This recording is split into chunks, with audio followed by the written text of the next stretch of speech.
So I'm not reading what's in the book tonight. I'm reading another piece because it's Christmas. And so I'm reading, this piece is a literary stocking stuffer, if you will. It's called Merry Christmas, Los Angeles, and it's a piece of a larger work in progress. I'm just going to hope my dress doesn't fall down when I'm reading. Merry Christmas, Los Angeles. Some girls shove cupcakes in their mouths and obscene hot dogs wrapped in bacon when there are holes punched through their hearts. I walk into strip clubs, hotels, and casinos and offer my body to strangers for money. Not my whole body, just certain parts. When my mom's cancer returned, I slipped back into sex work. I never thought I'd go back, but I always do. This time it was comforting.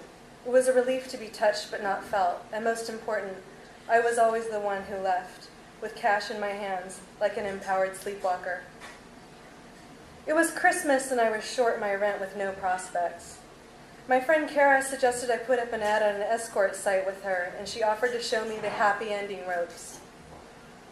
I figured, no matter how much porn guys consumed, touch was something computer screens hadn't yet replaced.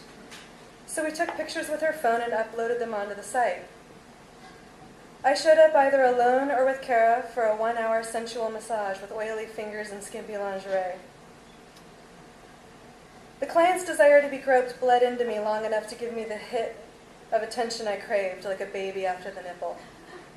Sexual attention was an emotional oxygen mask. I stopped breathing when I didn't get it. Maybe it was a dad thing. He met women in motels before he finally left. Maybe it was a mom thing.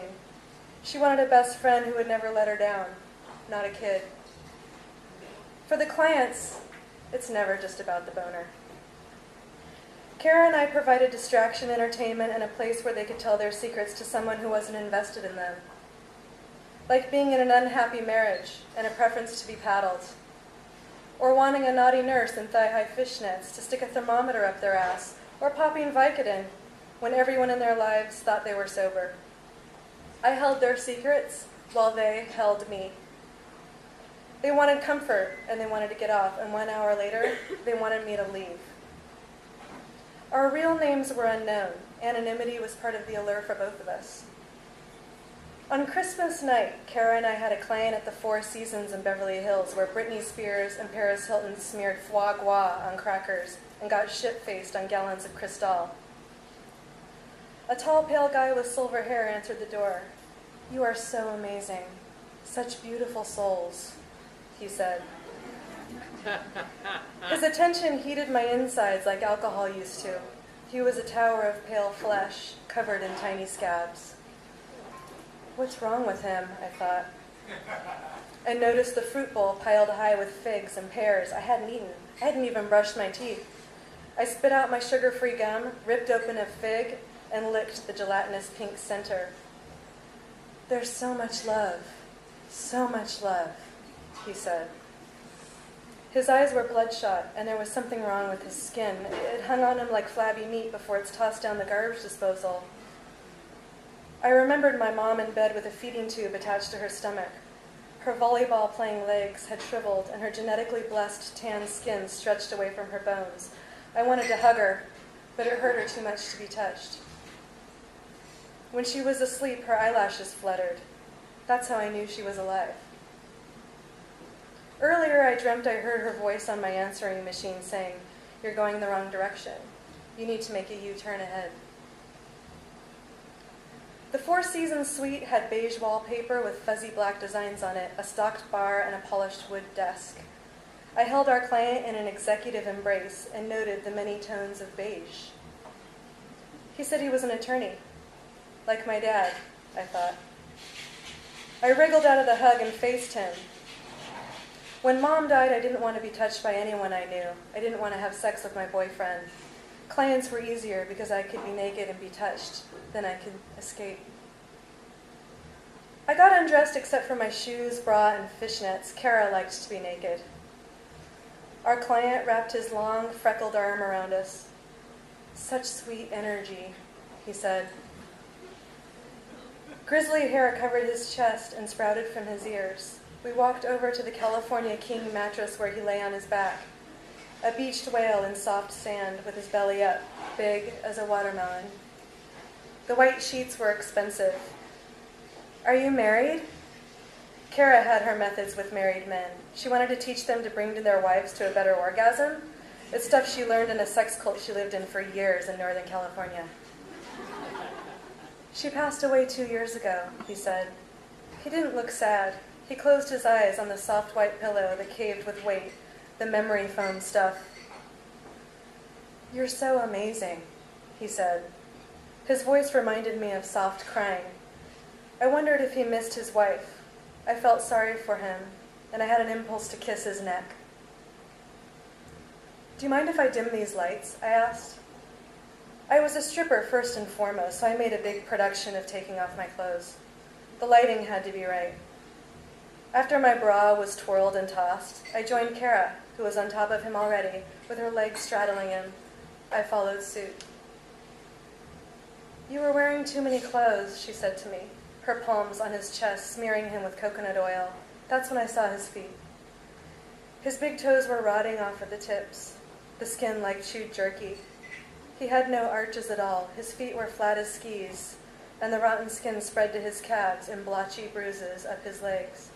He was scaly, freckled, and had scabs the size of ticks on his ankles. Jesus, I thought. This guy's got AIDS or leprosy. Kara kept the fantasy going. She talked dirty. "I feel like you're inside me," she said to him.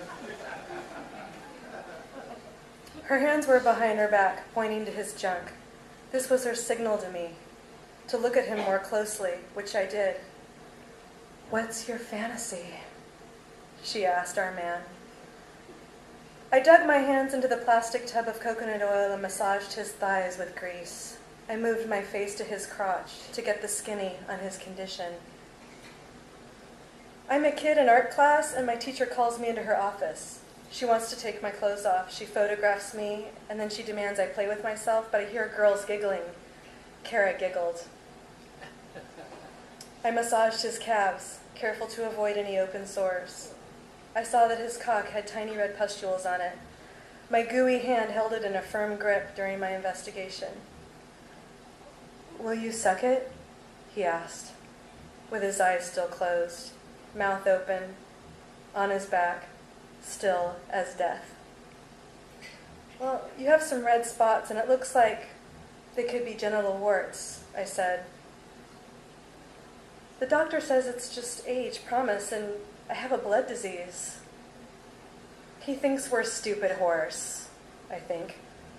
Blood cancer, gangrene, diabetes, HIV. Then, like always, I think about the cash. It's Christmas, and I haven't bought any presents or sent any cards. I know the money will go towards rent, but for a moment I imagine buying gifts. "A promise isn't enough," Kara said, forehead to forehead, with our man. She had a way of saying hard things that landed like soft bunnies. "Do you have a condom?" he asked, stroking his cock. Only 20 minutes had passed, but it felt like years. Kara stared into his eyes. She's into energy work and the shaman thing. She says I work too hard. I don't think she's wrong, but this is a service job to me.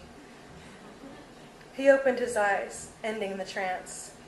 "There's more in it for both of you," he said. I sprung up and leapt to the bathroom, where there were 1 billion thread count towels and downy white robes hanging from the door, petite glass bottles of Evian, guest soaps worth more than my car. There were 2 types of condoms, one with lube and one without. For oral, the best one would be without, because they don't slip and slide off. $400, I thought, almost half my rent.